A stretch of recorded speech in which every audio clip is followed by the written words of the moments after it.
Hi everyone, today we will talk about how to fix or how to solve Twitter we found more than one account. To know how to fix or how to solve Twitter we found more than one account, you should just go to settings like this. We will click. After that, in this page you will go to apps, default apps, app settings.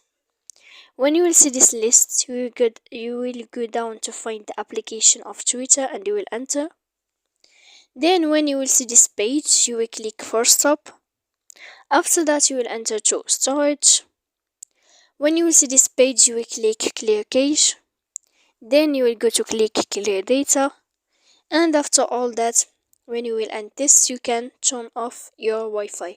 So please don't forget to support us by like and subscribe. See you next time in another video, and thank you for watching.